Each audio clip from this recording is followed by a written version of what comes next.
Your Invisible Power by Genevieve Behrend. Chapter 4.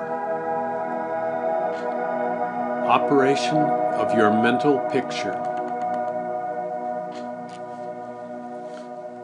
The operation of a large telephone system may be used as a simile. The main or head central subdivides itself into many branch centrals, every branch being in direct connection with the main central, and each individual branch recognizing the source of its existence, reports all things to its central head.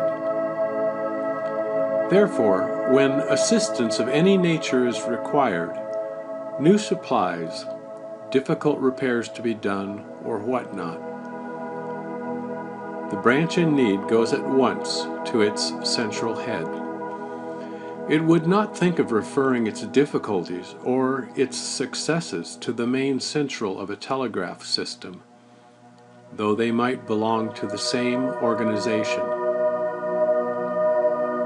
These different branch centrals know that the only remedy for any difficulty must come from the central, out of which they were projected, and to which they are always attached. If we, as individual branches of the universal mind, would refer our difficulties in the same confident manner to the source from which we were projected, and use the remedies which it has provided, we would realize what Jesus meant when he said, "Ask, and ye shall receive." Our every requirement would be met.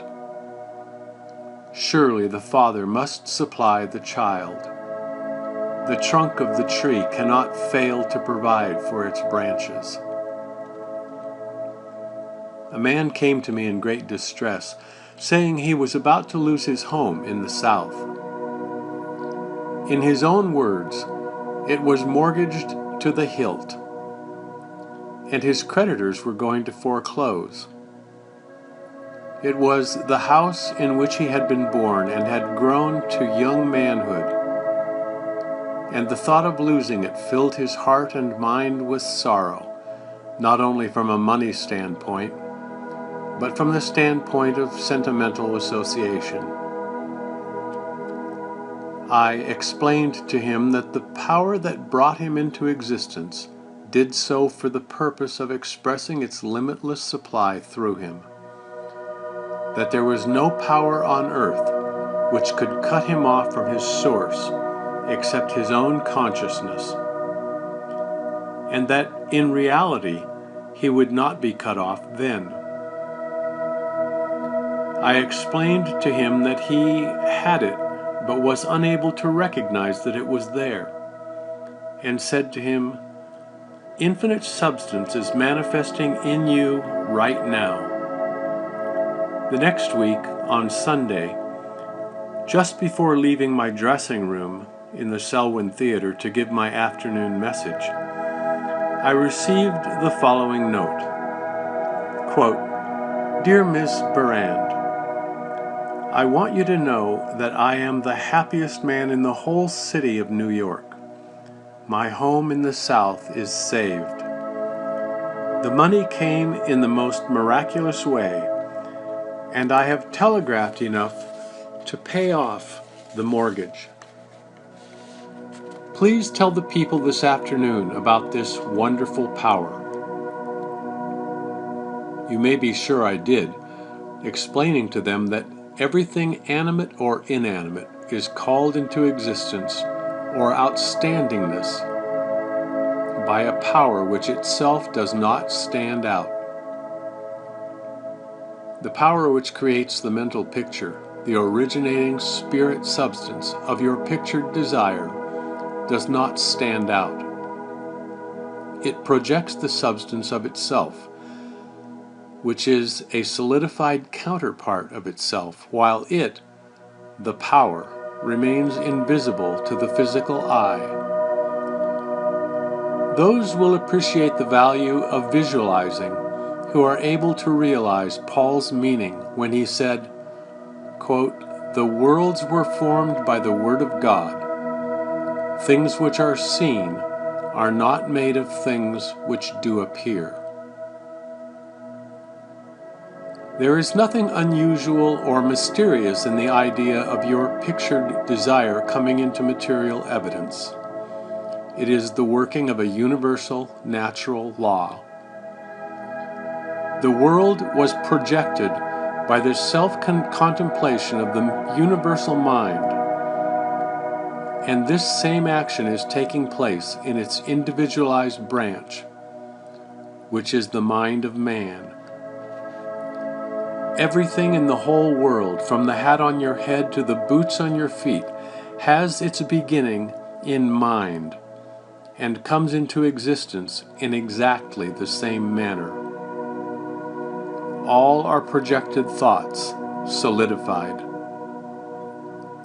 Your personal advance in evolution depends upon your right use of the power of visualizing, and your use of it depends on whether you recognize that you yourself are a particular center through and in which the originating spirit is finding ever new expression for potentialities already existing within itself. This is evolution.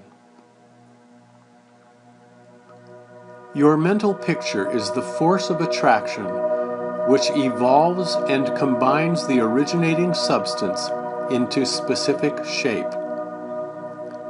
Your picture is the combining and evolving powerhouse, in a generative sense, so to say, through which the originating creative spirit expresses itself. Its creative action is limitless, without beginning and without end, and always progressive and orderly. Quote, "It proceeds stage by stage, each stage being a necessary preparation for the one to follow." Now, let us see if we can get an idea of the different stages by which the things in the world have come to be. Troward says, "If we can get at the working principle which is producing these results, we can very quickly and easily give it personal application. First, we find that the thought of originating life or spirit concerning itself is its simple awareness of its own being, and this, demanding a relationship to something else, produces a primary ether, the universal substance out of which everything in the world must grow." Troward also tells us that though this awareness of being is a necessary foundation for any further possibilities, it is not much to talk about. It is the same with individualized spirit, which is yourself.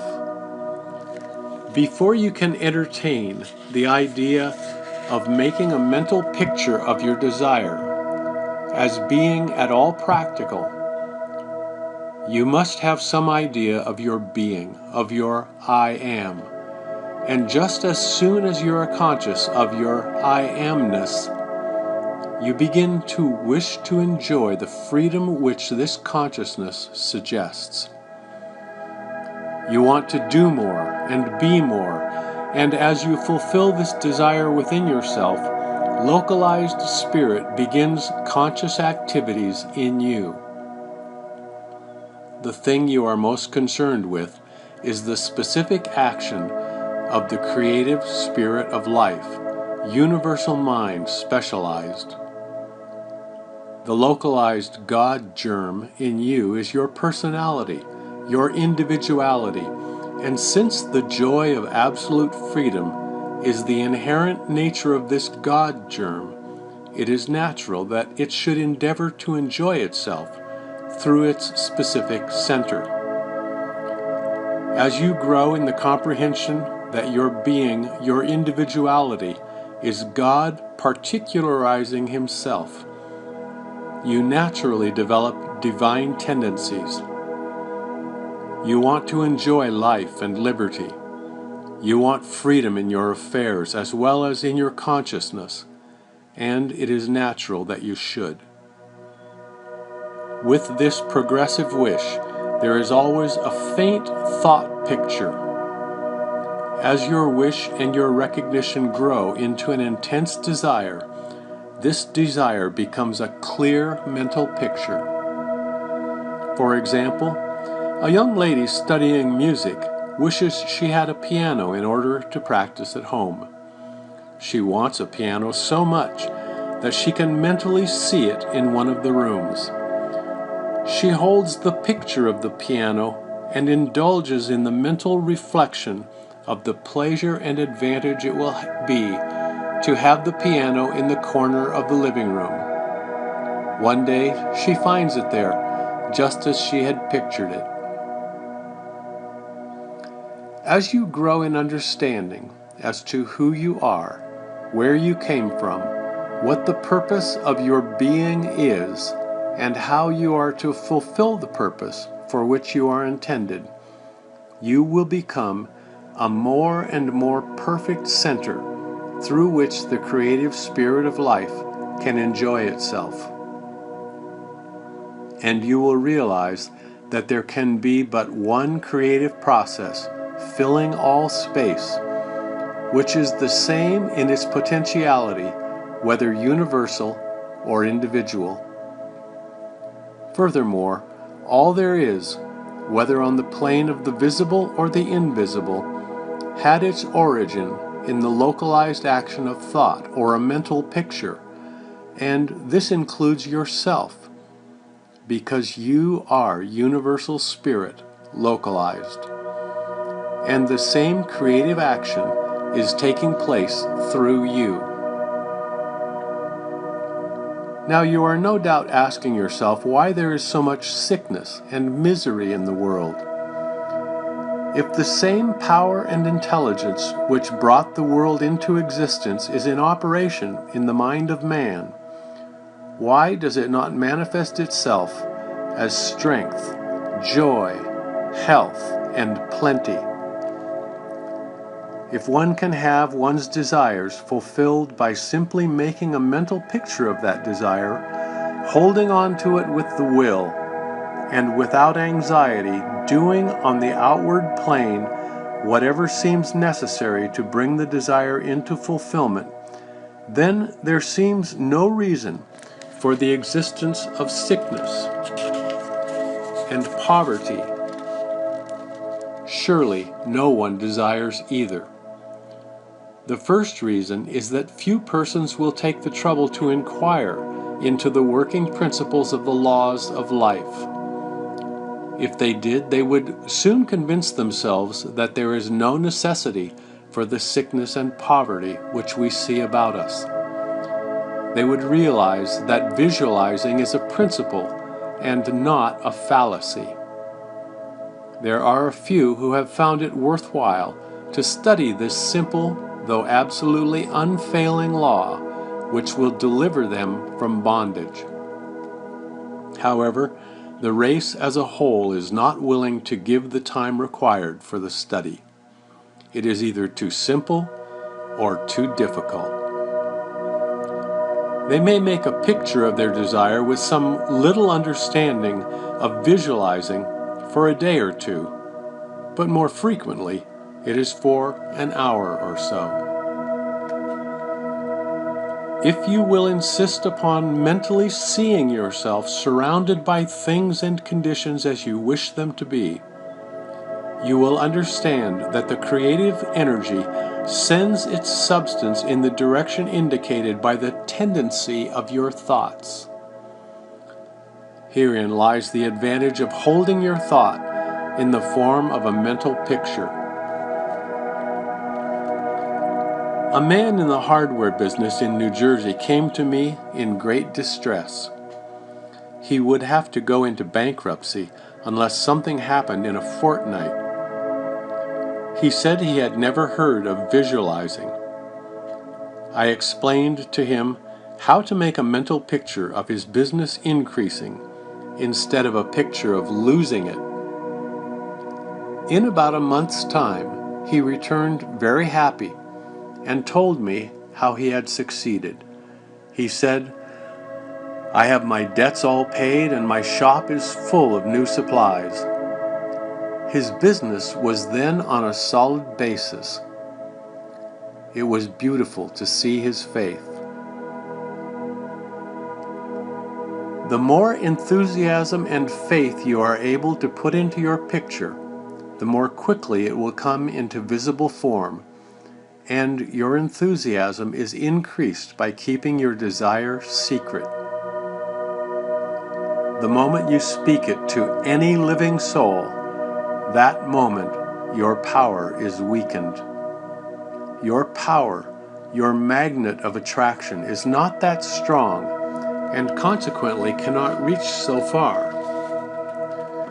The more perfectly a secret between your mind and your outer self is guarded, the more vitality you give your power of attraction.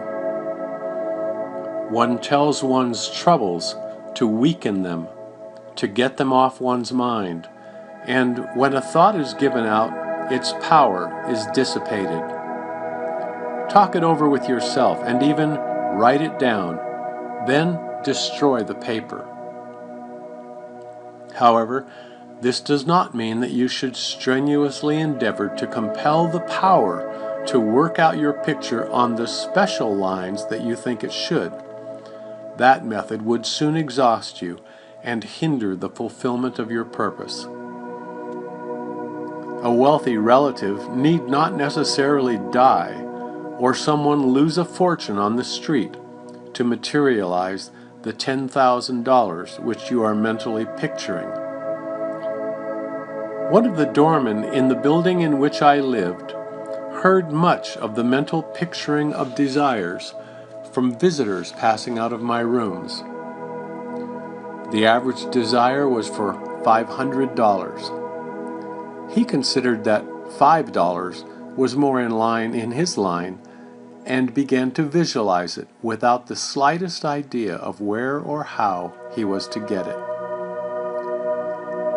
My parrot flew out of the window, and I telephoned to the men in the courtyard to get it for me. One caught it, and it bit him on the finger. The doorman, who had gloves on and did not fear a similar hurt, took hold of it and brought it up to me. I gave him 5 $1 bills for his service. This sudden reward surprised him. He enthusiastically told me that he had been visualizing for just $5, merely from hearing that others visualized. He was delighted at the unexpected realization of his mental picture. All you have to do is to make such a mental picture of your heart's desire and hold it cheerfully in place with your will, always conscious that the same infinite power which brought the universe into existence brought you into form for the purpose of enjoying itself in and through you. And since it is all life, love, light, power, peace, beauty, and joy, and is the only creative power there is, the form it takes in and through you depends upon the direction given it by your thought.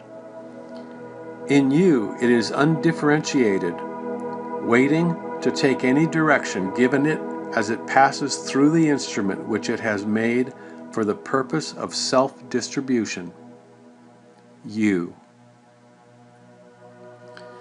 It is this power which enables you to transfer your thoughts from one form to another. The power to change your mind is the individualized, universal power, taking the initiative, giving direction to the unformed substance contained in every thought. It is the simplest thing in the world to give this highly sensitive substance any form you will through visualizing. Anyone can do it with a small expenditure of effort. Once you really believe that your mind is the center through which the unformed substance of all there is in your world takes involuntary form, the only reason your picture does not always materialize is because you have introduced something antagonistic to the fundamental principle. Very often, this destructive element is caused by the frequency with which you change your pictures. After many such changes, you decide that your original picture is what you want after all. Upon this conclusion, you begin to wonder why it, being your first picture, has not materialized. The substance with which you are mentally dealing is more sensitive than the most sensitive photographer's film. If, while taking a picture, you suddenly remembered you had already taken a picture on that same plate, you would not expect a perfect result of either picture. On the other hand, you may have taken 2 pictures on the same plate unconsciously. When the plate has been developed and the picture comes into physical view, you do not condemn the principle of photography, nor are you puzzled to understand why your picture has turned out so unsatisfactorily. You do not feel that it is impossible for you to obtain a good, clear picture of the subject in question. You know that you can do so by simply starting at the beginning, putting in a new plate, and determining to be more careful while taking your picture next time. If these lines are followed out, you are sure of a satisfactory result. If you will proceed in the same manner with your mental picture, doing your part in a correspondingly confident frame of mind, the picture will be just as perfect.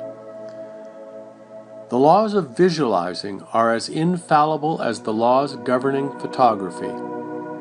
In fact, photography is the outcome of visualizing. Again, your results in visualizing the fulfillment of your desires may be imperfect, and your desires delayed through the misuse of this power, owing to the thought that the fulfillment of your desire is contingent upon certain persons or conditions. The originating principle is not in any way dependent upon any person, place, or thing. It has no past and knows no future. The law is that the originating creative principle of life is the universal here and everlasting now.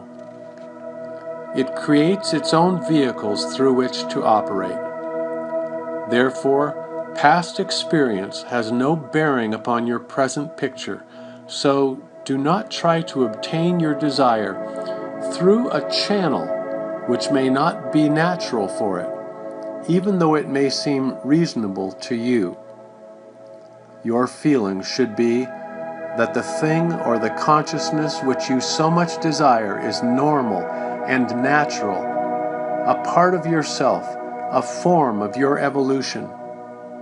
If you can do this, there is no power to prevent your enjoying the fulfillment of the picture you have in mind, or any other you may create.